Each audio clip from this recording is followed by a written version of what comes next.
you have a Bernie Sanders clone who is incapable physically of doing the job running on behalf of the Democrats. He is the worst major party candidate that I can remember in a swing state Senate election in years.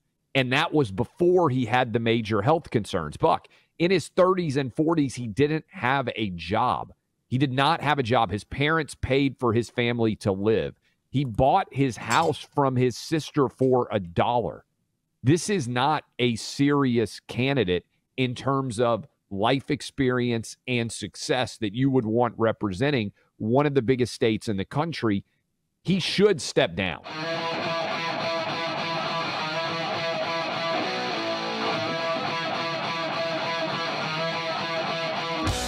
The battleground states are set for the Senate.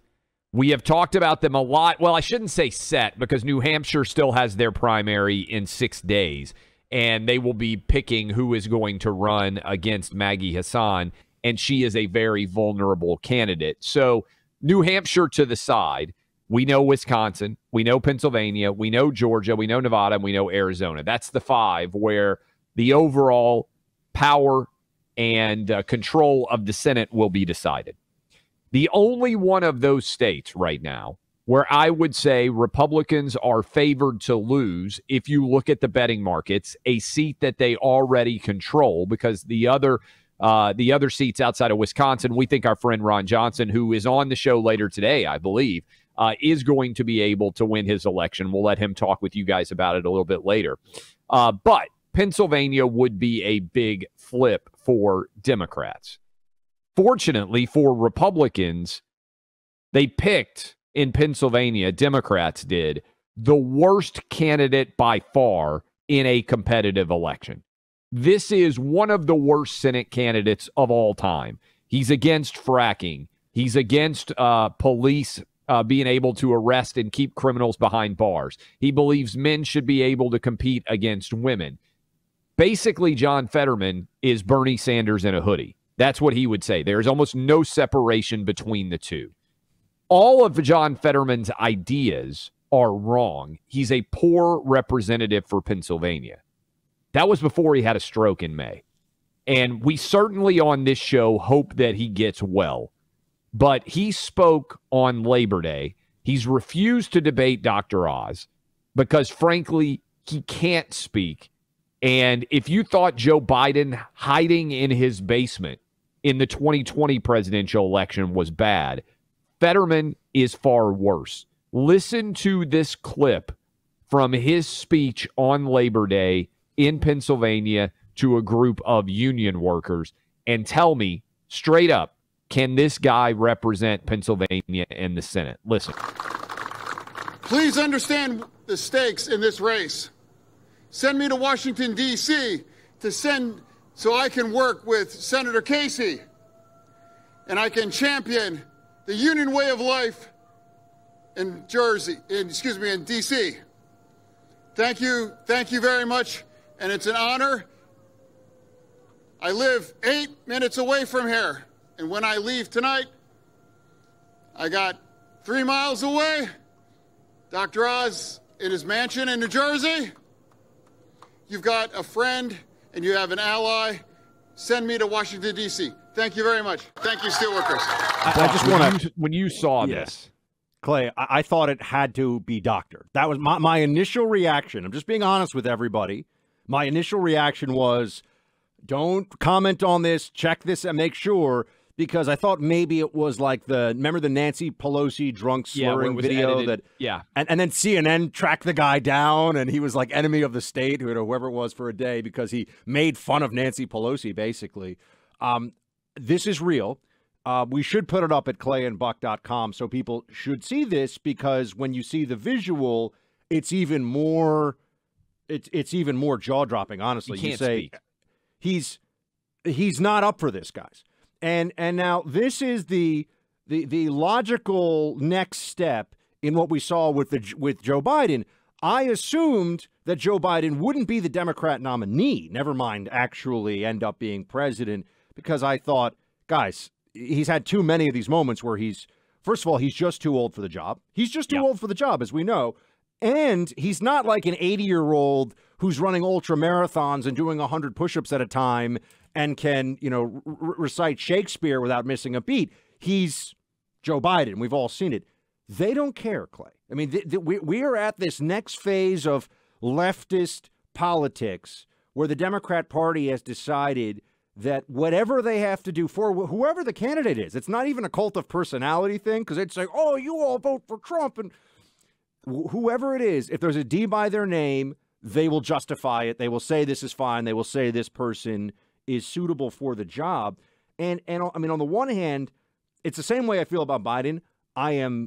It angers me that they put us and other people like us who try to tell people the truth in this country in a position where, I share your sentiment. I want John Fetterman to be well. I want him healthy for his family. I bear him no malice. He is not up for the job of being a United States Senator based on his health. And I don't like that we have to point this out because it's like we're the bad guys for speaking what is obvious truth. And the left is looking at us saying, what do you mean? He's fine. He's fine. No person of good faith could watch that video, could even hear that audio, that clip we just played, and say, yeah, John Fetterman's a serious choice to the United States Senate. He almost died in May.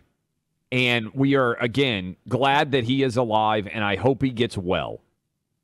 But 6-year term to the United States Senate. You just heard that guy standing up and trying to talk for a minute, and he couldn't do it.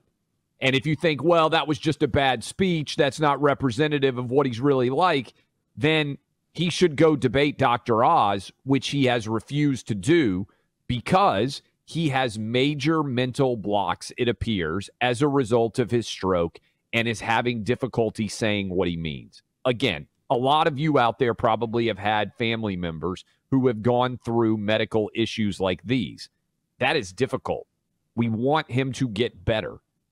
But the idea that if you already are in poor health and unable to do the job physically, that somehow you're going to be better off to be a senator for 6 years where you're in a high-stress, high-pressure environment. Buck, the job relies upon your ability to speak. That is, in essence, the job of a senator. And in a 50-50 Senate, do you even feel like this guy is going to be able to be physically present and represent you consistently in Pennsylvania? Because I don't. Now, Buck, we know. We had all the guests on. We had Kathy Barnett on. We had Dave McCormick on. We had Dr. Oz on during a really bruising Republican primary. And I understand that many of you out there listening to us right now may well, 2/3 of you did, vote for somebody other than Dr. Oz. But you have a Bernie Sanders clone who is incapable physically of doing the job running on behalf of the Democrats. He is the worst major party candidate that I can remember in a swing state Senate election in years. And that was before he had the major health concerns. Buck, in his 30s and 40s, he didn't have a job. He did not have a job. His parents paid for his family to live. He bought his house from his sister for $1. This is not a serious candidate in terms of life experience and success that you would want representing one of the biggest states in the country. He should step down. If they're, to your point, Buck, Democrats are trying to drag him across the finish line, barely alive, basically, because they want to steal this Senate seat from Republicans, and they don't care about anything else. And they probably hope, frankly, Buck, that they win the governorship and that they can replace Dr. Oz. They can replace John Fetterman on this ticket and go ahead and put a new senator in, because this guy may well resign if he wins the election because he's not capable of doing it. There's so much cynicism in this as well. You remember, Clay, during the Trump presidency, there were entire news cycles about how the 25th Amendment was necessary to remove President Trump. Now, they would always say, oh, unfit for office. The 25th Amendment is about something like a stroke. It's about somebody who has dementia and can't remember their name. It's not orange man bad, he must be removed from office, which the little children of the media were constantly bleating on about. They were acting like the 25th Amendment was a mechanism to undo the election. But there were whole news cycles. And you and I have sat down at this point with Trump while he's president, post-presidency, for hours. For actual hours at a time, talking to him on air, off air. Never once has there been a moment where I've been speaking to Donald Trump and I've thought, ooh, man, he's not with it. He can't do this. Not even close. In fact, as two people who are performers and do radio and TV and stuff for hours a day, he's amazing at that. Yeah. Like, his ability to stand up off the cuff is a skill set that is really unmatched by anyone else in politics right now. I think you have to go back to Reagan to have a communicator who's as effective. They're very different, but as effective as Trump is. Here we are with Biden. We all know the reality there. And here we are now with Fetterman. It's so deeply cynical. It's so, I think, indicative of the mindset that they have now, which is they would rather put in place, the Senate declares war. The Senate confirms people to the highest posts in government. We're in 50-50 Senate. Right. I mean, it's a big deal. It's a big deal. The Senate seat's a big deal. We're now at the point where they would rather have somebody who we can all visually see is unable to do the job than have a Republican like Dr. Oz in place. And they want to lecture us on our sacred democracy and what's good for the country. These people are a joke, but it's not funny. Yeah, Buck, and your point as well that suddenly they're saying, "Oh, it's mean to call into question the victimization." That's the angle that they're trying to take. That is 100 billion% false. Okay, it is very valid when someone is not physically up to the job to go to the essence of that. Now, you can also say Fetterman is a poor representative because, again, he's a Bernie Sanders clone. I think he was a really poor nominee even when healthy, and I don't think he deserved election even when healthy. But now that you just heard the guy cannot speak, he cannot even debate, and you're going to tell us he almost died in May. They've been very secretive about his overall health prognosis and what exactly his health conditions are now. And you're going to try to lecture us, oh, how dare you? We're not making fun of him. We're not sitting around like saying, ha, ha, look, he can't talk. We hope he gets well. But it's the very essence of an election to wonder about the health of the person that is running for office, irrespective of what their political beliefs might be. And I would be saying this, Buck, if Fetterman were a Republican nominee. I mean, this would be a really difficult spot. I think he should step down if he were. We would be talking about how we should have a Republican replacement for this. First of all, we wouldn't have pushed it this far, so start with that. But under no circumstances would I be sitting here, would we be sitting here telling people, yeah, the person that clearly has some true cognitive issues because of a very serious, almost died. I mean, it is a really serious thing. The person who has a very serious issue there is not somebody that should be put in a position to make these kinds of decisions. We had stations all over Pennsylvania that carry this show. We're very grateful that they do. And we have people that are probably on the fence right now in Pennsylvania about who they're going to vote for. And I would just push this to them, even taking the politics and the partisanship out of it for a second. Because being a U.S. Senator means essentially exercising judgment and making decisions that affect a lot of people. Yes. If you had a really important decision to make right now for your family, I would say it's medical, but like that obviously would go to Dr. Oz. But something, should you quit your job and start a new business? Should you talk to a lawyer before you do the following? If you were making a really important decision for your family and you could only make one phone call to get advice, would it be John Fetterman or Dr. Oz right now? Anybody who says John Fetterman is lying. Anybody who would say, I'd rather get advice for my family and for me from John Fetterman is lying to you. And they're just going to do that. They're going to lie. They're good because it's all about getting a D, getting a Democrat. That's all that matters. Yeah, and they're gonna lecture us for even mentioning his health. Just pay attention. That's their game plan now. They're not even going to try to defend him.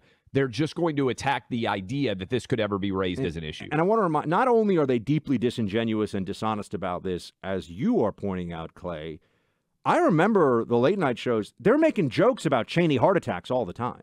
Oh, yeah. That was funny to them. I mean, it was never funny. And, and put aside all the stuff that people feel about, Cheney's daughter these days, Someone's health is never funny in that regard, right? Someone having a heart. They made jokes about and said that it was reckless that he was the vice president. Remember that? That's right. It's almost like these people on the left have no principles. I don't know, folks. There are some in the media, even on some unexpected channels, who recognize what we're telling you about this pivotal race in Pennsylvania, that Fetterman's not up for it. S.E. Cupp, old friend of mine, she's over at CNN. She said this, and you got to hear the response. I will say, I think this speaks to a larger problem for John Fetterman, which is that he and his campaign have at times been misleading. So I think the debate problem isn't just, is he healthy enough, but is he going to be accountable? Is he going to stand up and answer tough questions and be pressed on some of this stuff that, frankly, I feel like the media gives him a pass on because they like him more than Dr. Oz? Yeah. That is exactly what is going on. That's over at CNN, by the way. I almost feel like maybe they realize this might not play with voters. Yeah, and I guarantee you there is a panic going on right now in the Pennsylvania Democrat circles because they didn't really want Fetterman to be the nominee in the first place because they recognized how weak and far left-wing his ideas were in a general election. And now they've got him there, and he's not even able to speak to defend any of his policies. So as much as we think, Buck, that Biden was hiding in his basement, and he was, this is Biden hiding in his basement on steroids because at least Biden could read off a teleprompter somewhat. Fetterman can't even do that. Biden is in decline. Fetterman, you worry if he's okay right now. Yeah. To do the job.